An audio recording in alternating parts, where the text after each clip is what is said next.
પહેલાં આથી 1.5-2 વર્ષ પહેલાં ધંધા દારૂના પરમિટવાળો હતો ત્યારે ધંધો કરતો. હવે અત્યારે હું કોઈ વસ્તુ કાંઈ કરતો નથી. અત્યારે હું રિક્ષા આકારું છું. તો આ પીઆઈ પરમાર સાહેબ અવારનવાર મને દાદાગીરી ધમકી મારીને પૈસા લઈ જાય છે, તારી માથે કેસ કરી તને પાસામાં મોકલી દે, તું મહુવા મૂકી દે, આવું બધું મને સાહેબ કહે છે. મેં એનો ઓડિયો જે મારી પાસે એનું રેકોર્ડિંગ હતું ને એનો ઓડિયો મેં રિલે કર્યો છે. અને હું ત્યારે રિક્ષા ચલાવું છું. બીજો કાંઈ ધંધો હું આડોવળો પ્રવૃત્તિ ધંધો કોઈ વસ્તુનો કરતો નથી.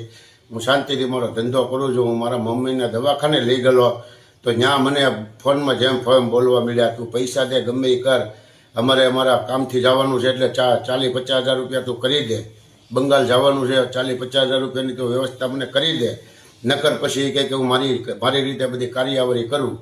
હવે હું ગરીબ માણસ, મારે એને 40-50 હજાર રૂપિયા સાહેબ ચાલી દેવા.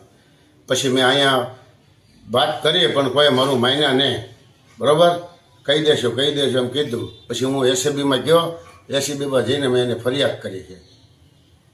એસીબીવાળાએ મારી ફરિયાદ સ્વીકારી છે. અને હું ગરીબ માણસ છું અત્યારે. હું ને મારી બા, મારા મમ્મી અપંગ છે. પક્ષી ઘટનો વર્ષોથી હુમલો આવી ગયેલો છે. અમે મા દીકરો હવે ભેગા રહી છીએ. તો હજી 2 દિવસ શુક્રવારને દિવસે 7:30 વાગે મારી પાસે ફૂટેજ છે. મારા ઘરમાં સીસીટીવી કેમેરા છે. તો મને આવીને કહે તું તારી પૈસા દે.